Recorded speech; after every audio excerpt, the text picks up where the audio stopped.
lei è Lucioli Fulvio, nato a Roma il 26 aprile 1954. Sì. Residente a Roma. Sì. Si tratta delle dichiarazioni 22 marzo 85 rese al dottor Mancuso. Ho riferito in essi della mia militanza nella banda della Magliana nel periodo 1978 fino 81 e dei rapporti di collaborazione con scambio di favori nella realizzazione di rapine e scambi di armi che esistevano fra la cosiddetta banda della Magliana e ambienti di destra, in particolare con i fratelli Fioravanti, Alibrandi e Massimo Carminati.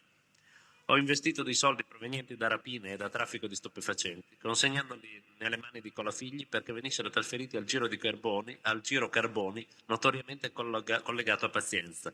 So anche di una vicenda relativa ad una borsa piena di armi che era stata consegnata ad un esponente di destra di cui non ricordo il nome e che non venne restituita.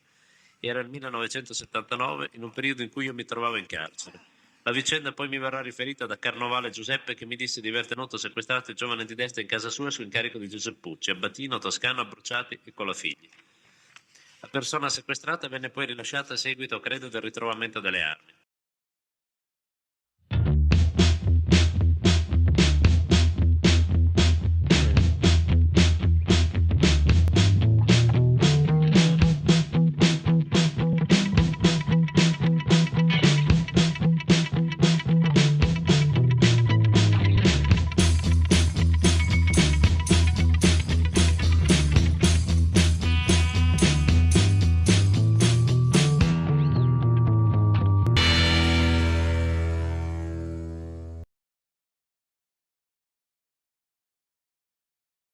Primi giorni del febbraio 1979.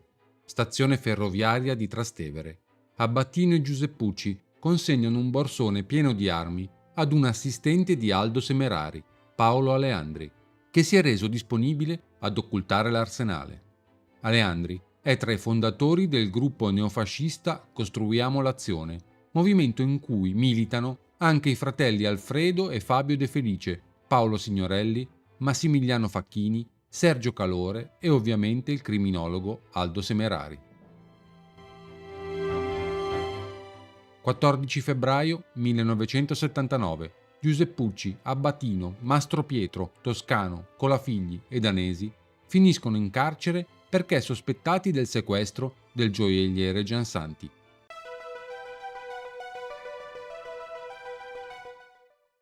«20 marzo 1979. Viene ucciso a Roma il giornalista Mino Pecorelli, ex piduista, ammazzato un anno dopo il rapimento di Moro. Non appena acceso il motore della Citroën verde, uno sconosciuto con l'impermeabile bianco gli si avvicina, come se dovesse chiedergli qualcosa, ma non ha nulla da chiedergli e gli spara 4 colpi di pistola calibro 7,65, dotata di silenziatore. I proiettili sono della marca Gevelot, assai rari. Indagini in tutta Roma da parte di polizia e carabinieri per cercare di identificare i responsabili del mortale attentato compiuto ieri sera contro Mino Pecorelli, 51 anni, direttore del settimanale OP. Per ora gli inquirenti puntano sulla definizione del movente dell'assassinio, una rivendicazione telefonica fatta stanotte da parte di un sedicente nuovo nucleo anarchico non trova molta credibilità fra gli investigatori. L'agguato è avvenuto in via Orazio dopo che Pecorelli era uscito dagli uffici della rivista in via Tacito, a poca distanza. L'autopsia, conclusa questo pomeriggio, ha stabilito che Mino Pecorelli è stato ucciso con 4 colpi di pistola calibro 7,65 munita di silenziatore.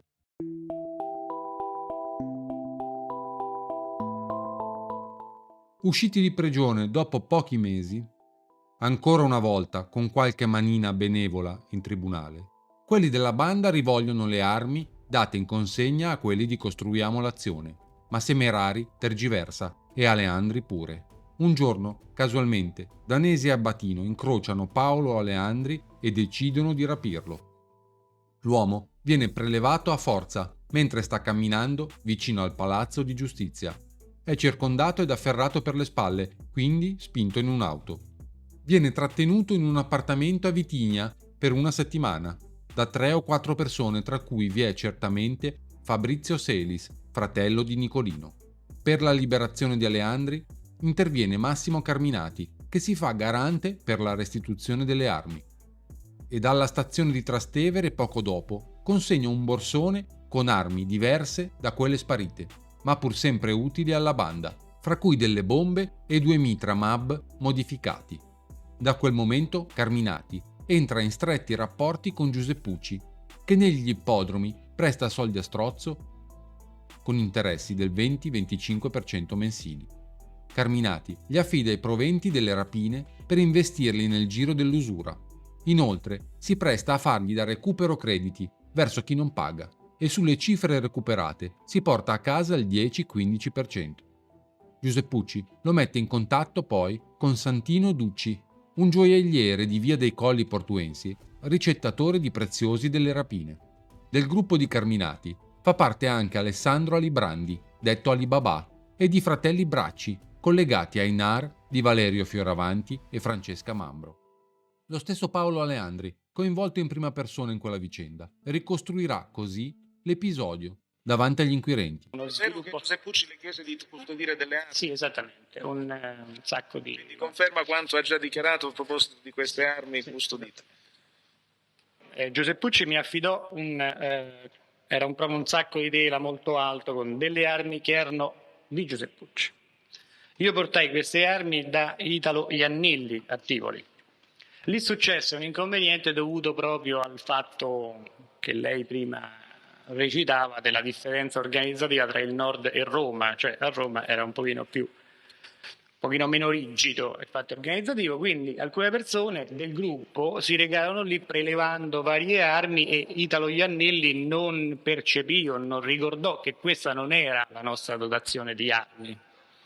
Quindi io mi trovai poi nella condizione di trovare questo sacco depauperato del suo contenuto e per questo subì il primo sequestro poi della mia storia ad opera però del gruppo di Giuseppucci e fui liberato e Mariani, Scorza, Mario Rossi ed altri consegnarono alle persone che mi avevano sequestrato delle armi che però non erano le armi di Giuseppucci in quanto si erano disperse tra varie persone, ma erano altre armi, erano armi nostre.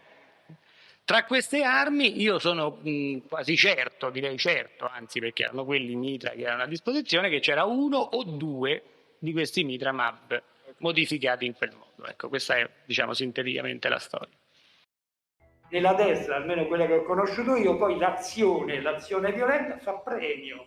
Si possono trovare due persone che ideologicamente sono distanti o comunque anche su posizioni opposte che in vista di un'azione si possono facilmente equalizzare perché quello fa premio e quello è... Esattamente.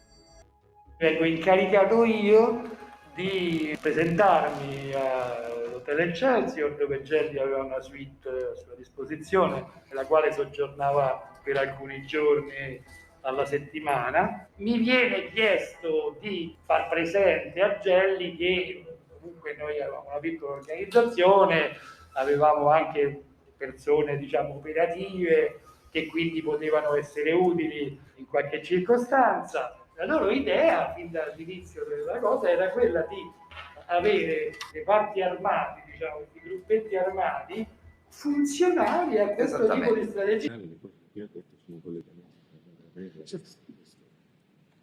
Può riferire qualcosa a proposito della cosiddetta banda della Magliana, con riferimento agli elementi di destra?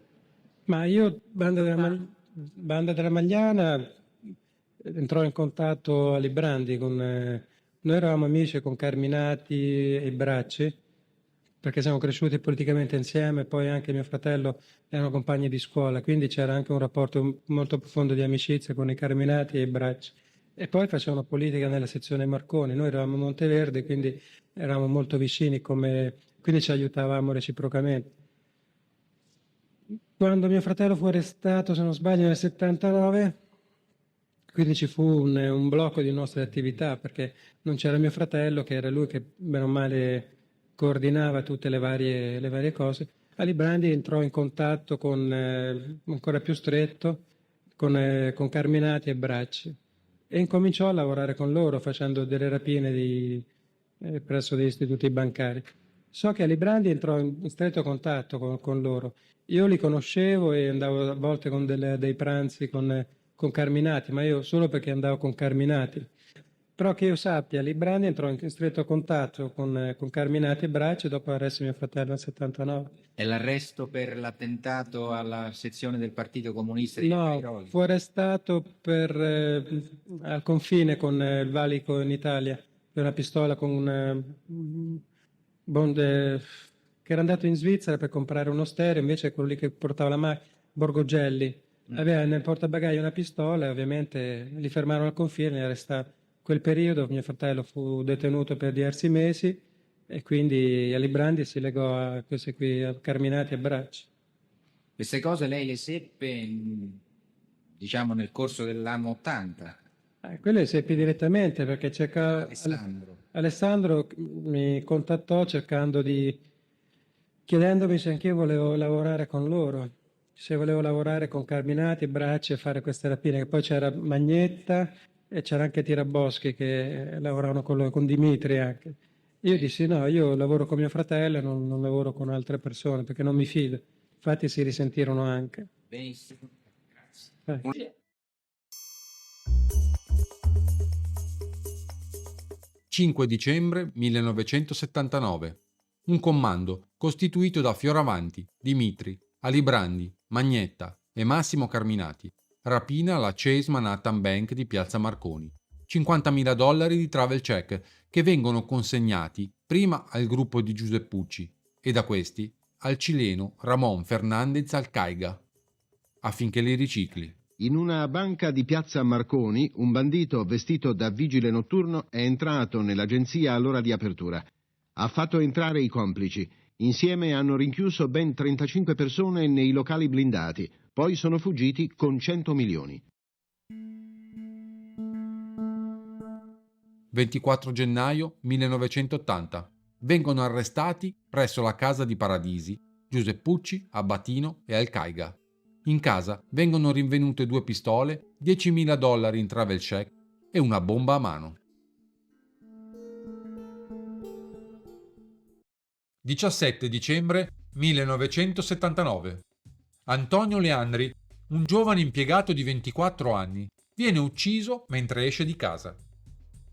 Ucciso per errore perché la vera vittima designata dell'agguato è l'avvocato Arcangeli, legato al gruppo del Semerari e difensore di molti estremisti di destra.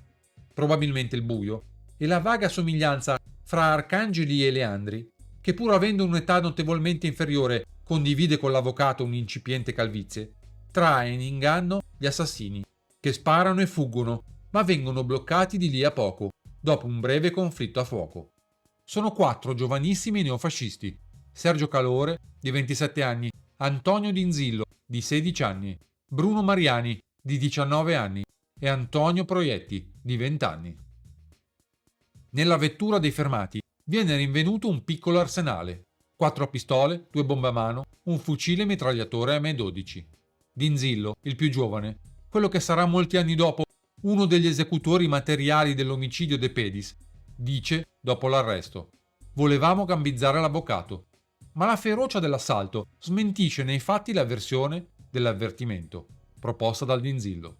Il comando era entrato in azione per uccidere l'avvocato Arcangeli, sospettato di aver avuto un ruolo nella cattura del Concutelli dopo l'omicidio Corzio.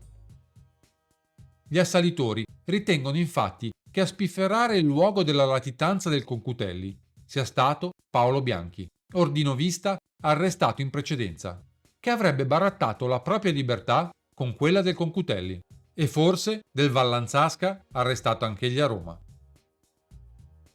Tu sei venuto a Milano, ti sei preso questi soldi, li hai portati giù, li hai dati a Concutelli perché pensavi che effettivamente si potesse fare questa commistione come la stai descrivendo tu, dopodiché ti fermano, la polizia ti porta, in combinazione, a te ti scorta la polizia e l'arresto di Concutelli viene fatto dalla polizia, cioè non viene fatto dai carabinieri, non a caso. A me mi arrestano i carabinieri, questo dovrebbe già far capire, per quello io dicevo, escludo che sia stato Paolo Bianchi, perché se Paolo Bianchi se l'è cantato in quest'ora, a me è assurdo che arrivi No, ma perché io non so dove stai, quindi... Lasciamo stare, no, ma questo qui poteva essere un discorso che a te poteva anche essere stato detto, per dire, ti sei incontrato con il Cochis, poteva anche essere stato detto, non lo so, ma escludevo a priori che se tu prendi e sei reo confesso con la polizia e la polizia arresta Concutelli, a me 48 ore dopo arrivano ad arrestarmi i carabinieri.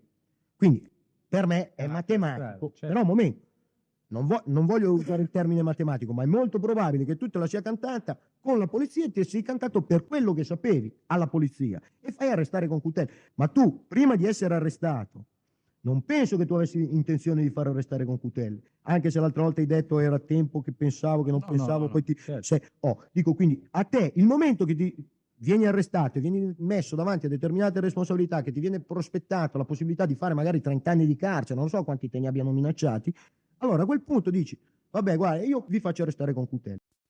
Leandri si era fermato a fare acquisti vicino all'ufficio dell'avvocato Arcangeli, imbacuccato nel suo loden verde.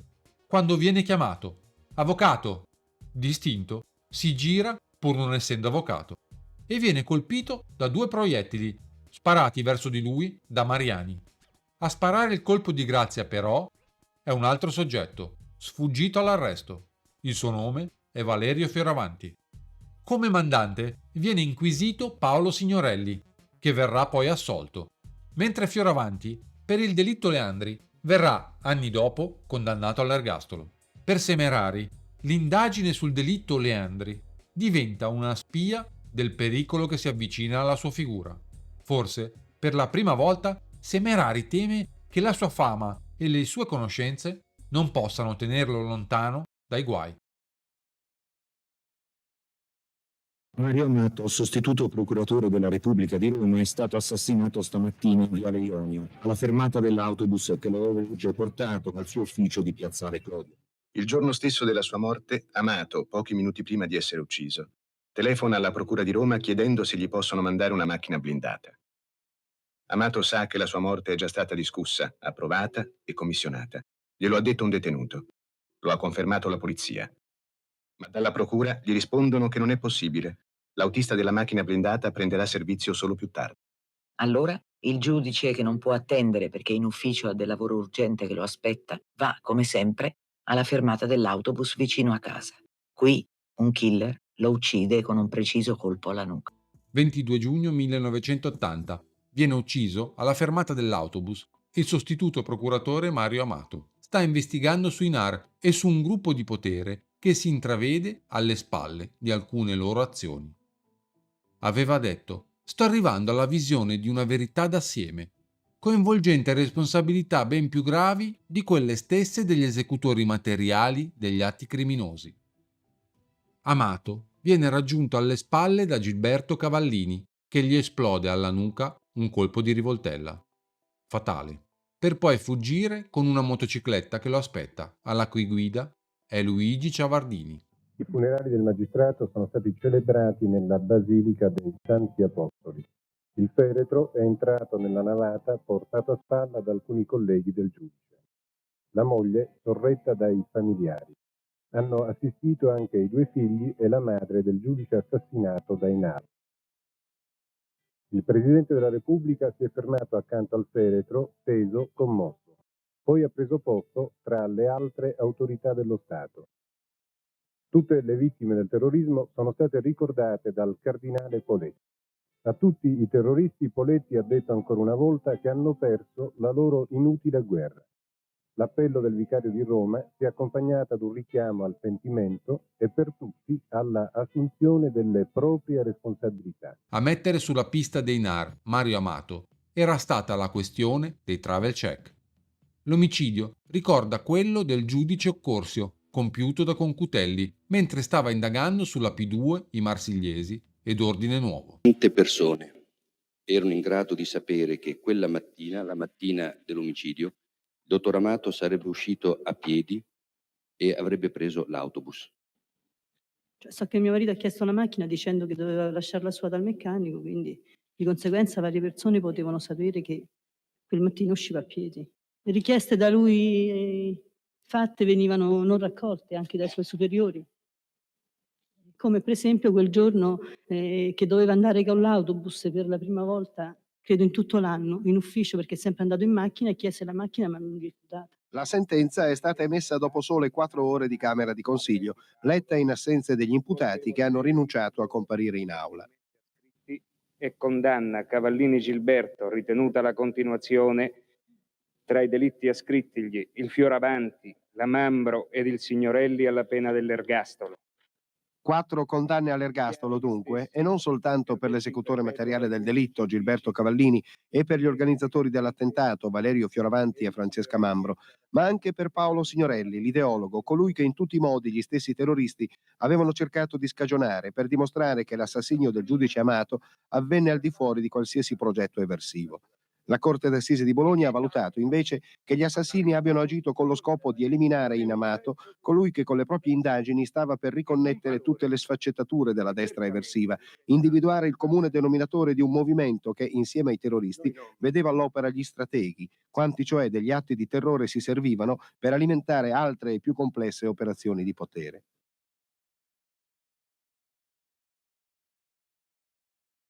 Lei crede di potermi dire oggi come fu ucciso quel giorno il giudice Amato? Fu aspettato sotto casa diverse volte, una volta mi pare uscì con la figlia e non fu ritenuto opportuno per quella, strana forma di pudore che a volte non si crede che gli assassini abbiano, però insomma addirittura ucciderlo con accanto la figlia, che a quell'epoca aveva 10 anni, sembrò eccessivo anche a noi. Una volta ho detto uscì con la figlia, un'altra volta, ci furono altri inconvenienti, finché un giorno riuscirono a prenderlo. Non fu un'azione particolarmente difficile. Noi immaginavamo, avevamo preso le nostre misure perché di solito andava in ufficio in automobile. Quel giorno invece di andare in automobile andò addirittura alla fermata dell'autobus, per cui fu ancora più semplice di quello che si immaginava. Perché all'improvviso si è definito un assassino? Io? Perché lo sono.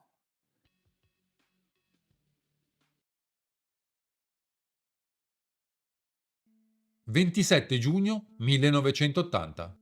Alle 20:08 di quel 27 giugno 1980, un DC-9 decolla da Bologna diretto a Palermo, con 113 minuti di ritardo, accumulati nei servizi precedenti.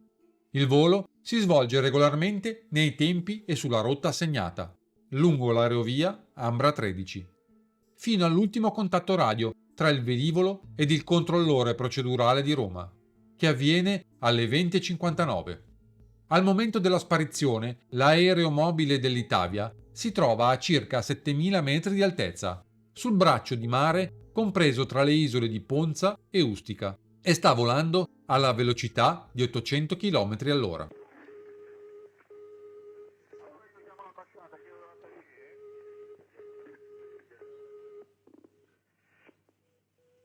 Senti, guarda, una delle cose più probabili è la condizione del volo uno dei loro aerei, secondo me, quindi...